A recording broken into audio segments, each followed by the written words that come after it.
Hey guys, Tbull here. Today we got a game in the Iowa for you. We're grinding these ships to tier 7. Now, we got a little bit more info here. Uh, to get to tier 8 ship, it said you're going to need 300 XP. Now, Wargaming employees have clarified that that's 200 Elite XP or whatever it's called.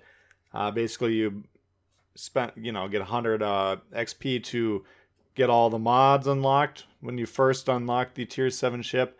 And then after that point, then you get your XP kind of reset to 0.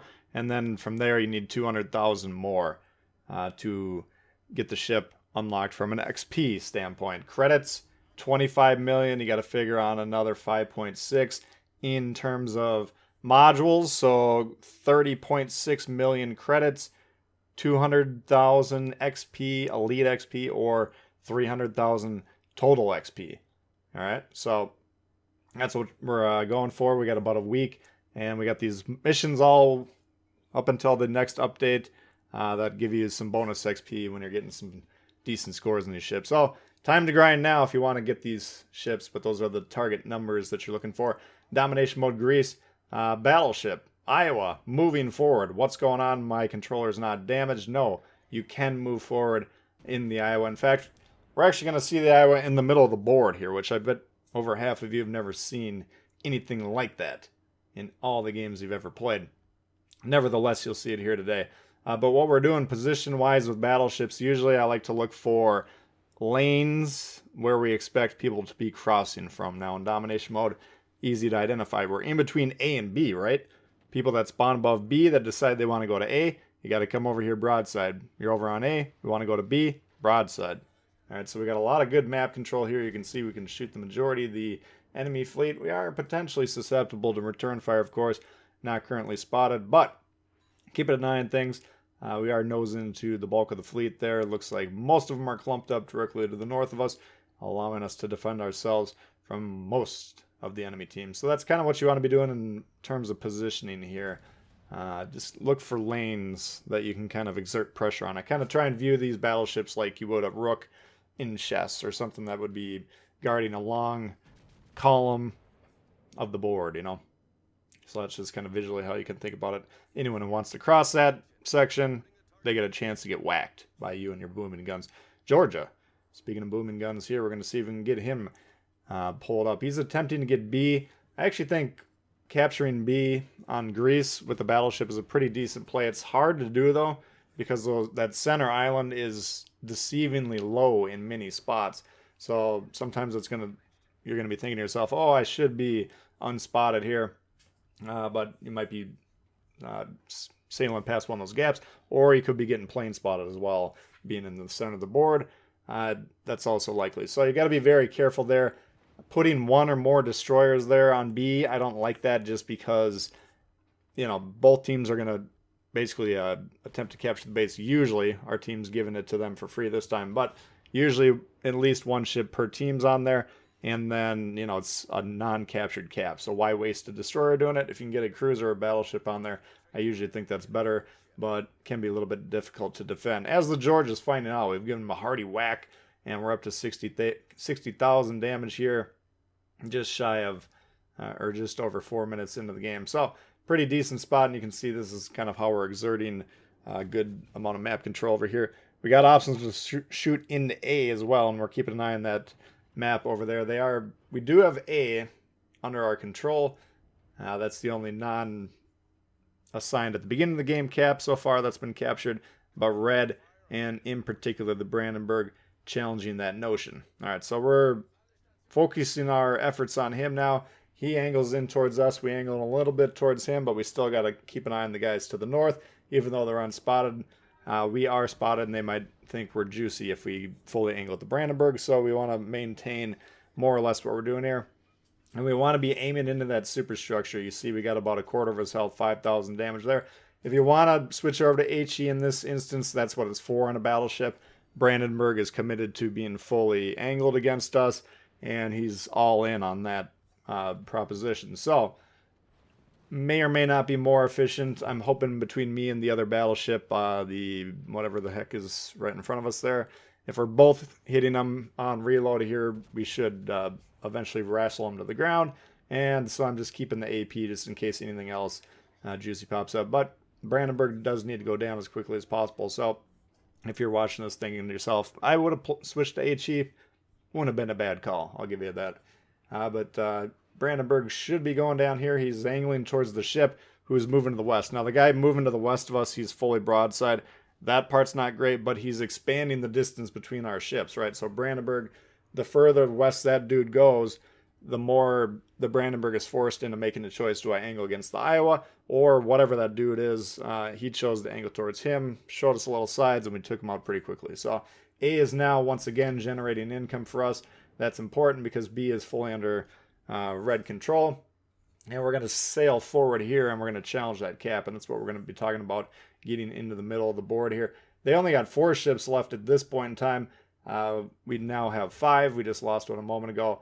And I think it'll be tied up with 4 left per side in just a moment here. So we want to be looking for some way to increase the score, either by sinking ships or either freezing a cap that's under red control or potentially flipping it. So I'm looking to do all of those things by moving on to B. Not necessarily thinking that we'll be able to capture it because they still have some assets that are sitting on there. But if we can challenge those guys, maybe even kill them, then we can flip the cap. Then it would be 3-1. And the game, from the red team's perspective, would now be they are forced to kill everyone because they're not going to win on score when we have 3 caps to 1.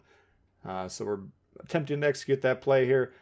No threats on the west, obviously, from either team. Flander, not sure. He's the guy in the middle of the board. I'm not sure if he's going to pull out here, even make a play towards A, potentially. You can see he is sticking out here. Unfortunately, we don't have spotting. I got the plane up, trying to keep spotted. But I think he's got just enough time to angle in there. We still get decent damage. In fact, 4, 5, 6 hits there, all full pen. So maybe about as good of a shot as we could have expected, barring a citadel hit. But would have liked to sink him there. He is an angled in situation here. Now, I'm more worried about the Yamato. In fact, I'm at this point in time, I'm like, if I got to take a hit from the Flander, so be it. But if the Yamato hits the gas and then I'm angled at this Flander and he hits me in the side, the Yamato that is, it could be game over. Not only for me, but for the team as well. So now at this point in time, there's a decision. Do I go left to protect myself or do I attack the Yamato? Yamato, keeping an eye on the map, he's angled. Our entire team is directly to the west of him, so he's going to point more or less directly at them. I'm hitting the gas. Okay, we want to attack the side here. I'm keeping an eye on the map here. I'm with a little bit of consternation seeing that he's almost looking like he's about to turn away here.